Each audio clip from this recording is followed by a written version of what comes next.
মুসলমান ভাইরা আমার, এই পৃথিবী থেকে প্রত্যেকেই বিদায় গ্রহণ করবে, কিন্তু প্রত্যেকের বিদায় গ্রহণ করাটা একরকম হবে না।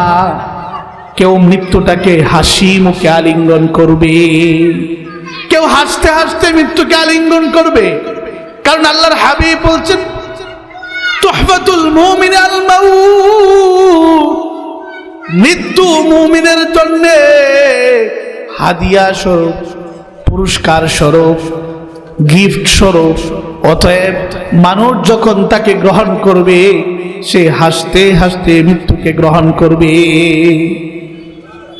আল্লাহ রাব্বুল আলামিন বলছেন, ইন্নাল্লাযীনা ক্বালু রাব্বুনাল্লাহ সুম্মা ইসতাকামু তাতানাজ্জালু আলাইহিমুল মালায়েকা আল্লা তাখাফু ওয়া লা তাহজানু ওয়া আবশিরু বিল জান্নাতি আল্লাতী কুনতুম তুআদুন। আল্লাহু আকবার। আল্লাহ রাব্বুল আলামিন বললেন, যারা ঈমান আনয়ন করবে, ঈমানের উপর অটল অবিচল থাকবে, মৃত্যুর সময় তাদেরকে বলা হবে, আল্লাহ তাখাফু ওয়া লা তাহজানু, তোমার কোনো ভয় নেই, তোমার কোনো পেরেশানি নেই, তোমার কোনো অস্থিরতা নেই। ফেরেশতারা বলবে, নাহনু আউলিয়াউকুম ফিল হায়াতিদ দুনিয়া ওয়া ফিল আখিরা। ফেরেশতারা বলবে, হে আল্লাহর বান্দা বান্দি, আল্লাহর পক্ষ থেকে এসেছি তোমাকে সুসংবাদ দেওয়ার জন্য। সুসংবাদ, আমরা তোমার সঙ্গে আছি, দুনিয়াতেও আছি, আখিরাতেও থাকবো, যতক্ষণ পর্যন্ত না তুমি জান্নাতে প্রবেশ করবে। সুবহানাল্লাহ বললেন না? জান্নাতে প্রবেশ করা পর্যন্ত ফেরেশতারা আমাদের সঙ্গী থাকবে, সাথী থাকবে। এটা কাদের জন্য? যারা নেককার মুত্তাকি হবে। এই জন্য মুসলমান ভাইরা আমার, আপনার ঈমান যত সুন্দর হবে, আপনার আমল যত মজবুত হবে, তত সুন্দরভাবে আপনার মৃত্যু হবে। মৃত্যুর সময় আপনাকে তালকিন দিতে হবে না, কালিমার তালকিন আপনাকে দিতে হবে না, অটোমেটিকলি আপনার জবান দিয়ে বের হয়ে যাবে, লা ইলাহা ইল্লাল্লাহু মুহাম্মাদুর রাসূলুল্লাহ। আপনাকে তালকিন দিতে হবে না, বলতে হবে না। সারা জীবন আপনি নেক আমল করেছেন, ভালো কাজ করেছেন, এখন অটোমেটিকলি আপনার ভেতর থেকে ওই আমলের পাওয়ার, ঈমানের পাওয়ার হিসাবে কালিমা বের হয়ে যাবে। এই জন্য মুসলমান ভাইরা আমার, একজন নেককার মানুষ যখন দুনিয়ার থেকে বিদায় গ্রহণ করার সময় ঘনিয়ে আসে, সময় যখন চলে আসে, আল্লাহ তাআলা সেই প্রশান্ত হৃদয়টাকে লক্ষ্য করে বলতে থাকেন, ইয়া আইয়াতুহান নাফসুল মুতমাইন্নাহ ইরজিই ইলা রাব্বিকি রাদিয়াতাম মারদিয়াহ ফাদখুলি ফি ইবাদি ওয়াদখুলি জান্নাতি। মুসলমান ভাইরা আমার, যারা নেককার হয়, মুত্তাকি হয়, তাদের হৃদয়টাকে আল্লাহ রাব্বুল আলামিন লক্ষ্য করে বলেন, হে প্রশান্ত হৃদয়, তুমি আমার দিকে ফিরে আসো, তোমার রব তোমার প্রতি সন্তুষ্ট, তুমিও তোমার রবের প্রতি সন্তুষ্ট হয়ে আমার কাছে ফিরে আসো। ফাদখুলি ফি ইবাদি ওয়াদখুলি জান্নাতি। আল্লাহ বলবেন, আমার নেককার বান্দাদের দলভুক্ত হয়ে তুমি আমার তৈরি জান্নাতে প্রবেশ করে না।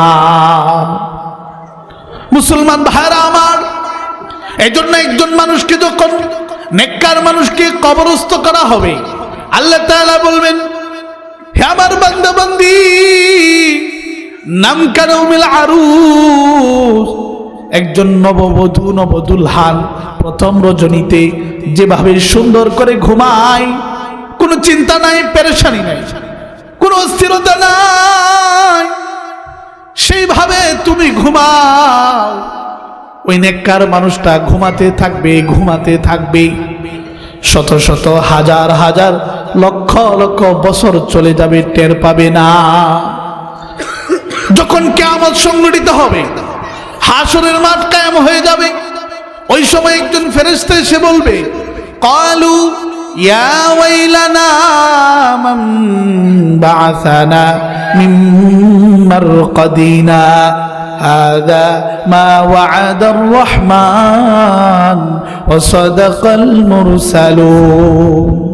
ফেরেশতা এসে বলবে, হে আল্লাহর বান্দা বান্দি, কিয়ামত সংঘটিত হয়েছে, হাসরের মাঠ কায়েম হয়েছে, ঘুম থেকে জাগ্রত হও, আল্লাহর দরবারে যাও, আল্লাহর দরবারে যাও। আহারে ওই নেককার মানুষটা বলবে, কে আমাকে ঘুম থেকে জাগ্রত করলে? মাত্র না ঘুমালাম।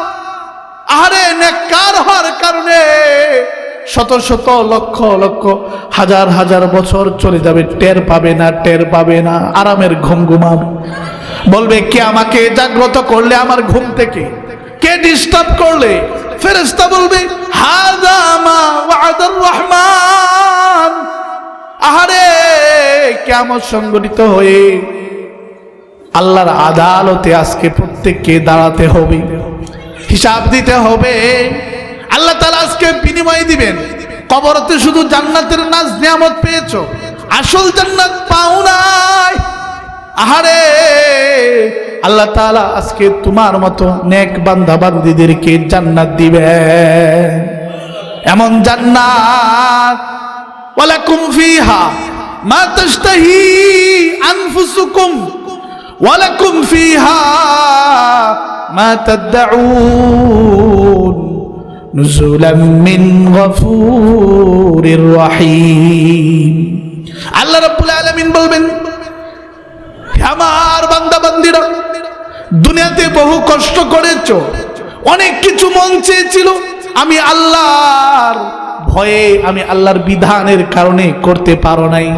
মন চেয়েছিল বহুত কিছু করতে, কিন্তু করতে পারো নাই। আজকে জান্নাতে যা মন চাই, যা মন খেতে চাই, যা মন চাই, যা তোমার খেতে মন চাই, বলো বলো, শুধুমাত্র কল্পনা করো, ভাবো। ভাবতে দেরি হবে, সামনে উপস্থিত হতে দেরি হবে না। এই জন্য মুসলমান ভাইরা, সেখানে শান্তি।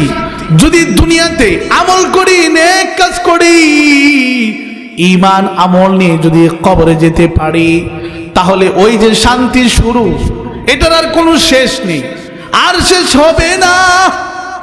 আল্লাহ তাআলা বলবেন, খালিদিনা ফিহা আবাদা। যারা জান্নাতে একবার প্রবেশ করবে, তারা আর জীবনে কোনোদিন বের হবে না। আহারে আল্লাহর হাবিব বিশ্বনবী মুহাম্মদুর রাসূলুল্লাহ সাল্লাল্লাহু আলাইহি সাল্লাম তার উম্মতদেরকে লক্ষ্য করে বলছেন, হায়াতাকা ক্বাবলা মাউতিক। হে আমার উম্মতেরা, একদিন তোমার জীবনটা শেষ হয়ে যাবে। মালাকুল মাউত তোমার কাছে এসে বলবে, চলো চলো, সময় শেষ।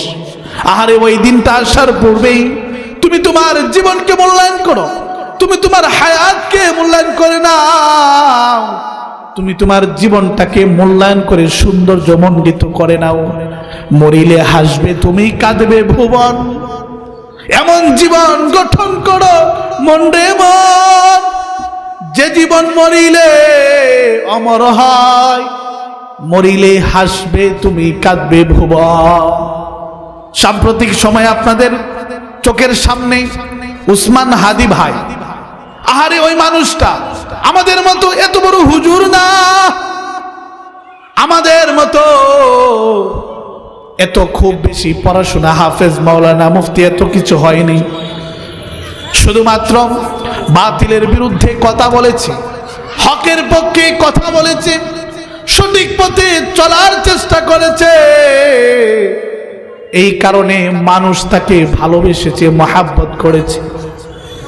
আহারে ভালোবাসা প্রথমে দুনিয়াতে হয় না, এটা আসমানে হয়। আসমানে আল্লাহ তাআলা প্রথমে জিবরিল আমিনকে ডেকে বলে, অমুক বান্দাটাকে আমি ভালোবাসি, তুমি ভালোবাসো। ফেরেশতা জিবরিল আমিন ভালোবাসে। এরপর ফেরেশতাদের মাঝে ঘোষণা হয়, অমুক বান্দাটাকে আল্লাহ তাআলা ভালোবাসে, তোমরা ভালোবাসো। তখন তারাও ভালোবাসে। এরপরে সেই ভালোবাসাটা জমিনে আসে। জমিনে আসার পরে যারা নেককার মুত্তাকি ভালো মানুষ, তারা ওই ভালো মানুষটাকে ভালোবাসে, মহব্বত করে। ওই মানুষটা চলে যায়, মানুষ অন্তর থেকে তার জন্য দোয়া করে। এই জন্য মুসলমান ভাইরা প্রত্যেকেই বিদায় গ্রহণ করবে, কিন্তু কারো বিদায় কেউ হাসবে, কারো বিদায়ে কেউ হাসবে, আবার কারো বিদায়ে কেউ কান্না করবে, অন্তর থেকে দোয়া করবে। এই জন্য মুসলমান ভাইরা, আল্লাহর হাবিবের একজন সাহাবী হযরতে খুবাইব রাদিয়াল্লাহু তাআলা আনহু, আহারে মক্কার কাফেররা তাকে ধরে নিয়ে গেছে। নিয়ে যাওয়ার পরে বলছে, তোমাকে এখন শুলিতে ছড়ানো হবে, তোমাকে বর্ষা নিক্ষেপ করে, তীর নিক্ষেপ করে হত্যা করা হবে।